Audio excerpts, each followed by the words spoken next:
Courtroom 3B, imperious Judge Thorne relentlessly crushes young defense lawyer Maya Castillo's case for her client Marcus.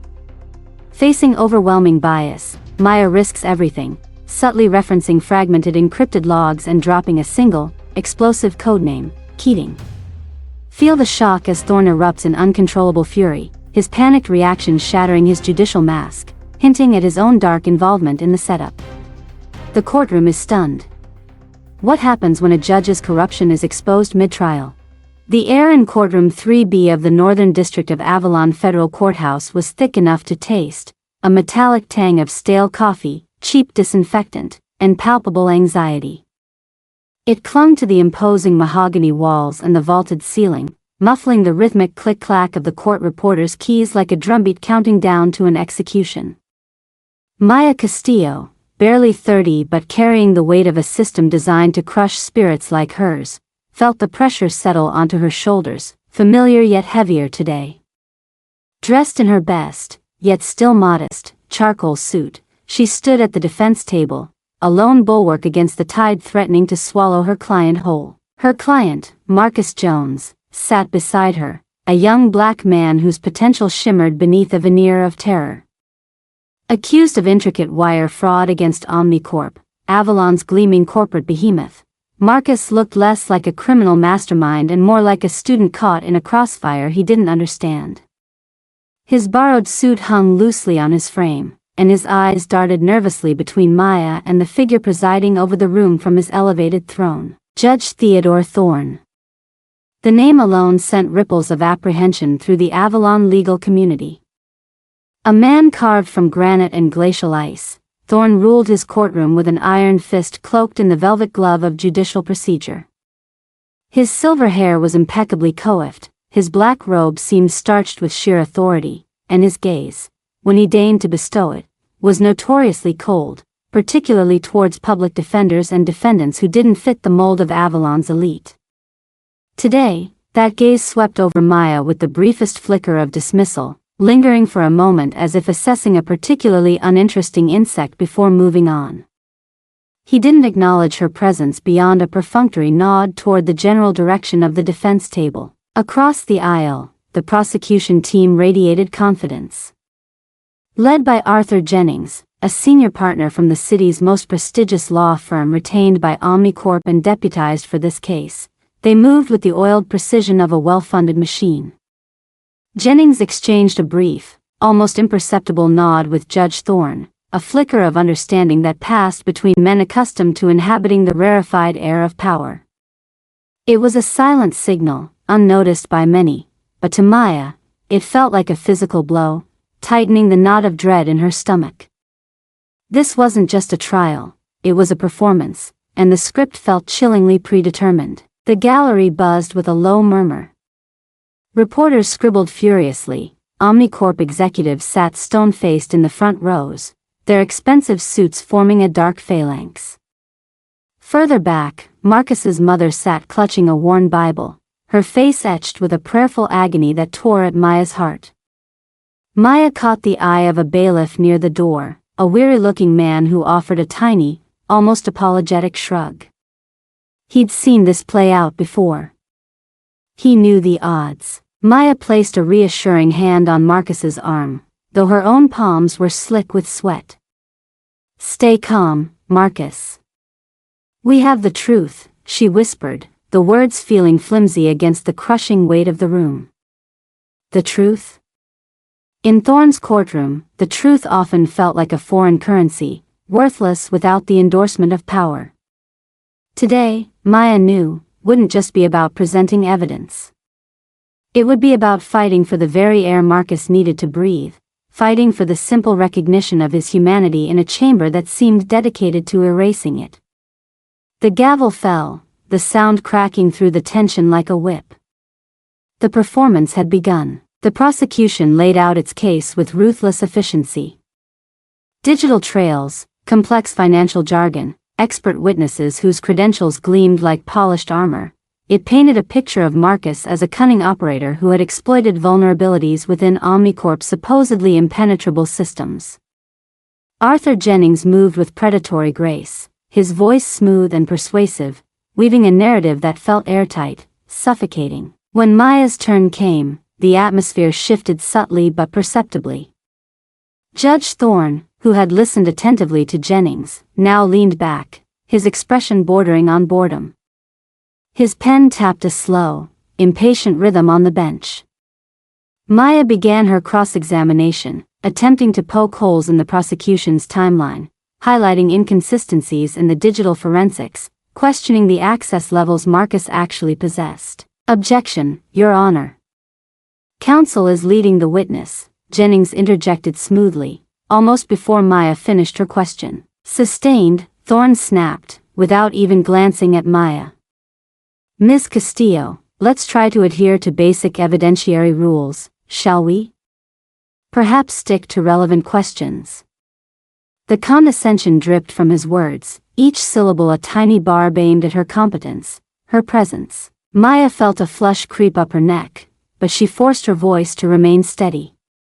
"Your Honor, the witness's understanding of the system's security protocols is directly relevant to whether my client could have performed the actions alleged." Thorne waved a dismissive hand.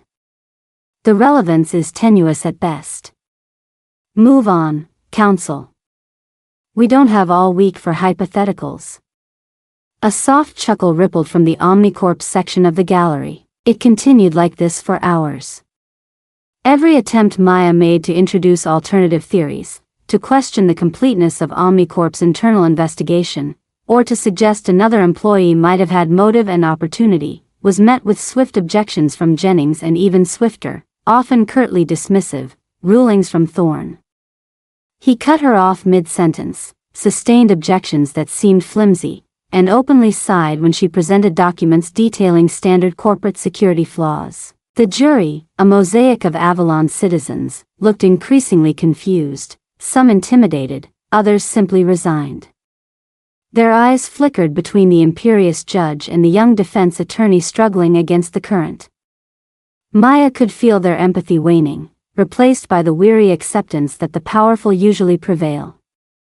She felt like she was shouting into a void, her carefully prepared arguments dissolving before they could even land. During a brief recess, Maya found Marcus slumped in his chair, despair clouding his features. "They ain't even listening, Ms. Castillo," he murmured, his voice raspy. "He hates me. He hates you." "He doesn't matter, Marcus," Maya said, injecting a confidence she didn't fully feel. "The facts matter. The law matters." But deep down, a colder realization was taking root. In Thorne's courtroom, the law felt malleable, shaped by the judge's biases. And the facts? They only seemed to matter if they confirmed the desired narrative. As she gathered her files, her hand brushed against a separate, encrypted flash drive tucked deep within her briefcase, a long shot, a whisper of a possibility she'd unearthed during late-night discovery dives into a related, obscure civil case involving an Omnicorp subsidiary. It felt impossibly small against the monolithic power arrayed against them, but it was all she had left. The coil was tightening, and soon, she'd have to decide whether to play her last, dangerous card. The discovery had been accidental, almost serendipitous. While reviewing terabytes of data subpoenaed for a seemingly unrelated civil suit concerning a failed Omnicorp vendor, a case dismissed months ago by none other than Judge Thorne, Maya's paralegal, a tech-savvy young woman named Chloe, had flagged an anomaly. Buried deep within archived server logs, masked by layers of mundane operational data, were fragmented communication logs. They weren't standard emails or chat messages. They were remnants of encrypted peer-to-peer exchanges, timestamped just weeks before Marcus Jones was arrested. Initially, Maya had dismissed them as irrelevant digital detritus. But something nagged at her, the specific encryption protocol used, one known for its emphasis on deniability and favored by corporate security consultants for sensitive internal communications. Working late into the night, fueled by lukewarm coffee and a growing sense of unease, Maya and Chloe employed forensic software to piece together the fragments. What emerged wasn't a smoking gun, but a disturbing pattern. The logs showed brief, coded exchanges between an internal Omnicorp IP address, later traced to their chief security officer, a man named Garrison, and an external, anonymized node. The timing lined up precisely with key events in the fraud investigation: the initial discovery of the discrepancy, the internal report pointing towards Marcus, the decision to involve federal authorities. The messages themselves were cryptic, filled with jargon and oblique references: asset secured, pathway cleared, subject contained, and, most chillingly, Keating concurs. Keating. The name meant nothing to Maya initially. It wasn't Marcus, Garrison, or anyone else named in the official case files. But the context, the secrecy, the timing, the reference to containment, screamed manipulation. Who was Keating, and why did their concurrence matter in the framing of Marcus Jones? A deeper dive, cross-referencing IP addresses from the anonymized node with public records and leaked data from an old hacktivist database, yielded a tentative hit. The node had occasionally routed through a private network service frequently used by high-level judicial staff for secure remote access. It was circumstantial, gossamer thin, but it planted a seed of horrific suspicion. Could Keating be a codename? The final piece clicked into place when Chloe unearthed a buried footnote in the vendor's civil case dismissal order, an unusual ex parte communication acknowledgement filed by Judge Thorne himself, mentioning a brief, sealed consultation with an independent security advisor regarding technical aspects of Omnicorp systems. The advisor's name wasn't listed, but the date matched one of the encrypted, Keating concurs, messages. Maya felt a cold dread wash over her. Was it possible? Could a sitting federal judge be secretly advising, or worse, directing, a corporate entity in a matter that would eventually land in his own courtroom, resulting in the potentially wrongful conviction of a young man? The evidence was purely digital, fragmented, and open to interpretation. Presenting it directly would be career suicide, likely dismissed by Thorne as conspiracy-mongering. But ignoring it felt like complicity. She had legally obtained the logs through discovery, even if their significance was buried. The flash drive in her bag suddenly felt radioactive. It wasn't proof of guilt, but it was a key, a cipher that might unlock the truth behind the performance playing out in Courtroom 3B, if she dared to use it. The moment arrived late on the third day of the trial. The prosecution had rested, their case seemingly unassailable under Thorne's protective rulings. Maya stood for her final redirect examination of a defense IT expert, a witness Thorne had barely allowed her to qualify. The air crackled with anticipation. Everyone expected a swift conclusion. Maya took a deep breath. She wouldn't present the logs directly. Instead, she would use their implications as leverage, weaving them into her questioning, forcing Thorne onto the record. Dr. Eris, Maya began, her voice calm but resonant. We've discussed the standard security protocols at companies like Omnicorp. You testified that bypassing them would require high-level, almost administrative, privileges, correct? Yes, that's accurate, the expert replied. And such privileges, Maya continued, her eyes flicking briefly towards Judge Thorne, are often logged and monitored through specific internal channels, sometimes using enhanced security or even encrypted communication methods to discuss sensitive operations. Objection. Relevance. Jennings was on his feet instantly. Overruled, Thorne said unexpectedly, a flicker of curiosity, or perhaps arrogance, in his eyes. Let her continue, for now. Thank you, Your Honor, Maya said, masking her surprise. Dr. Eris, is it conceivable that someone within Omnicorp's security apparatus could manipulate access logs or user permissions, perhaps even frame another employee, if they had sufficient authority and, let's say, external consultation or concurrence? Jennings shot up again. Objection. Speculation. Assumes facts not in evidence. Sustained, Thorne snapped, his earlier indulgence vanishing. Ms. Castillo, that is wildly inappropriate. His knuckles whitened where they gripped the bench. My apologies, Your Honor, Maya said, feigning contrition. Let me rephrase. Are you aware, Dr. Eris, of instances where internal investigations are guided by external advisors, sometimes using coded language or back channels to maintain confidentiality, potentially influencing the outcome before formal charges are even filed? Objection. Your Honor, this is outrageous. Jennings sputtered, his face reddening, but Thorne didn't rule immediately. His eyes, narrowed into slits, were fixed on Maya. A vein pulsed in his temple. He leaned forward, his voice dropping to a low, dangerous growl. Counselor, are you making an accusation? The courtroom held its breath. The reporters leaned forward. Marcus gripped the edge of the table. Maya met Thorne's glare, her heart pounding but her resolve hardening. Your Honor, I am merely exploring the possibility of systemic vulnerabilities and external influence, as suggested by certain anomalies discovered during discovery in related matters. Anomalies involving encrypted communications, specific timelines, and recurring code names, like Keating. The name hung in the air like poison gas. Thorne visibly flinched. A gasp rippled through the gallery.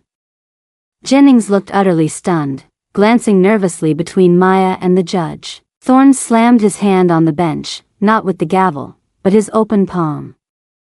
The sound reverberated. That's enough. This line of questioning is irrelevant, inflammatory, and borders on contempt. Any documents referencing such anomalies are hereby stricken from consideration. They are inadmissible. Do you understand me, Ms. Castillo? His voice trembled with barely suppressed fury. But Your Honor, the logs were obtained through proper discovery channels. Maya began, holding his gaze. I said they are inadmissible. Thorne roared, his face crimson. This court will not entertain baseless conspiracy theories. We will proceed to closing arguments based on the actual, admissible evidence presented. He was cornered. He hadn't used his gavel, he had used raw, furious power, making a ruling that felt less like law and more like self-preservation. The mask had slipped.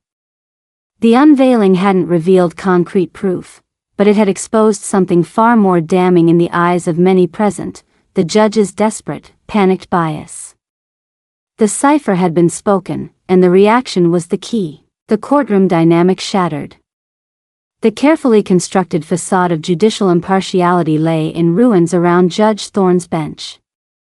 His outburst, raw and defensive, had done more damage to the prosecution's case than any piece of evidence Maya could have presented. The jury exchanged uneasy glances, their expressions shifting from passive acceptance to confusion and dawning suspicion.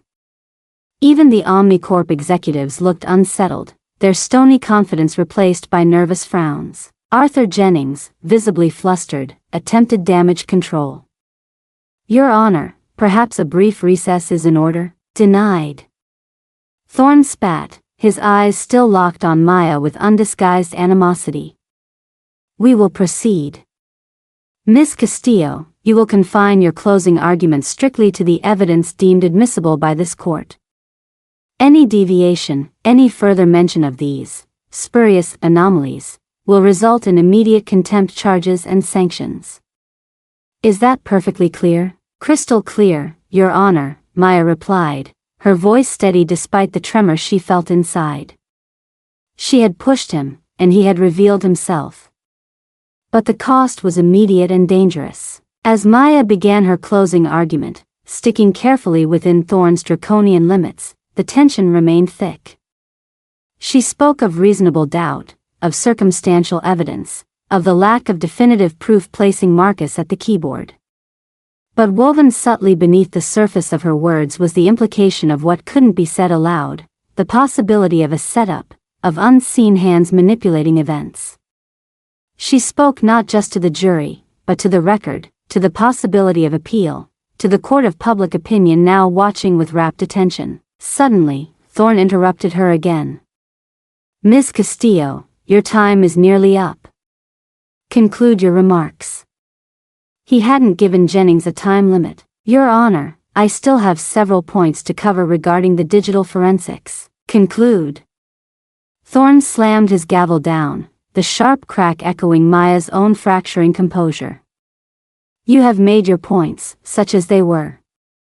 The jury will disregard counsel's repeated attempts to introduce inadmissible speculation. It was too much. A blatant, prejudicial intervention.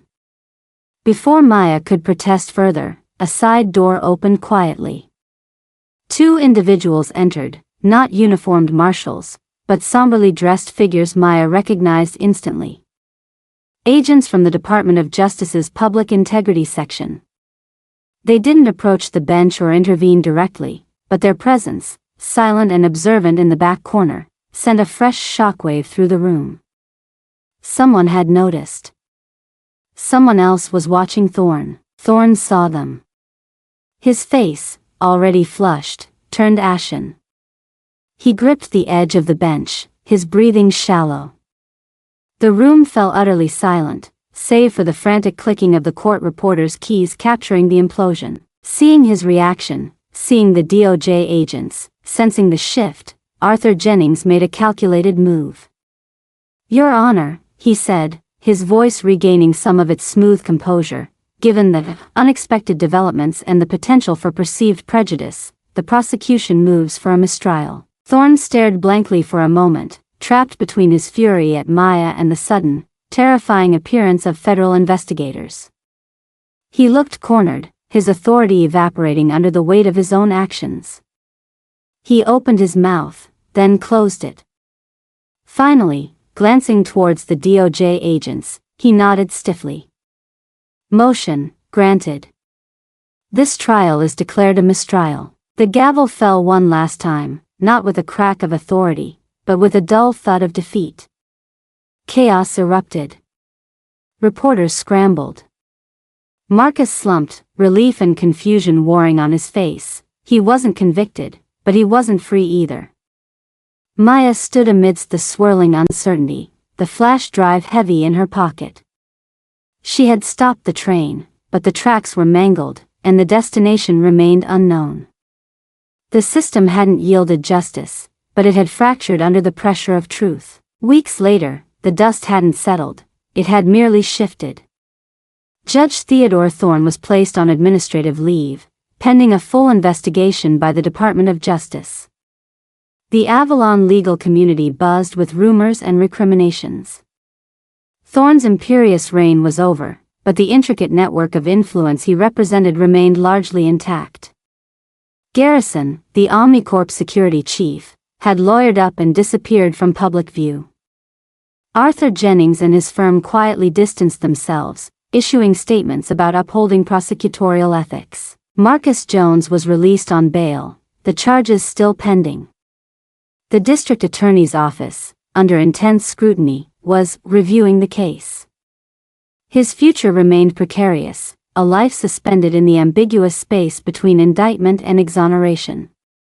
He was free from the immediate threat of Thorne's courtroom, but the stain of accusation lingered, a heavy cloak in the prejudiced air of Avalon. Maya Castillo found herself in an equally ambiguous position.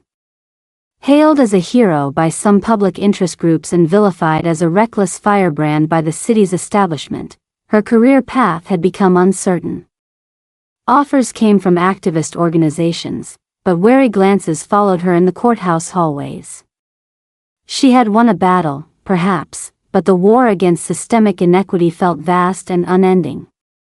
The encrypted logs, the Keating cipher, remained officially inadmissible, their full story locked away pending the DOJ investigation, which Maya knew could take years, potentially ending in a quiet settlement or sealed findings. Sitting late one evening in her small, cluttered office, staring at the city lights reflecting off the windowpane, Maya wrestled with the outcome. There was no triumphant vindication, no clear-cut victory. Thorne was sidelined, but not definitively punished. Marcus was free, but not truly cleared. The system had bent, but it hadn't broken. Had it been worth the risk? The sleepless nights, the career jeopardy, the emotional toll? She thought of Marcus's mother, her quiet dignity in the face of overwhelming power. She thought of the countless other clients she'd represented, individuals often reduced to case numbers, their humanity obscured by charges and statutes. The fight, she realized, wasn't just about winning individual cases. It was about forcing the system, however incrementally, to confront the humanity it so often sought to dismiss. It was about insisting on the inherent dignity of every Marcus Jones, every Maya Castillo, facing down the indifference of every Theodore Thorne. Her actions in Courtroom 3B hadn't brought perfect justice, but they had created an echo, a disruption in the smooth functioning of accepted injustice. The ending wasn't neat because the struggle wasn't over. The Keating cipher might remain partially unsolved, Thorne's ultimate fate uncertain, Marcus's future unclear. But the silence had been broken. The question left hanging in the Avalon air wasn't just about Thorne's guilt or Marcus's innocence. It was about the responsibility of every lawyer, every judge, every juror, every citizen who witnessed the cracks in the facade. What would they do with the echo? Would they demand transparency, push for reform, or allow the comfortable silence to descend once more? Maya switched off her desk lamp. The fight for dignity wasn't a single act of defiance in a courtroom, it was a relentless, ongoing commitment. And as she walked out into the Avalon night, she knew her own journey, and the journey towards a truly just society, was far from over. The echo lingered, demanding an answer not just from the system, but from everyone who heard it.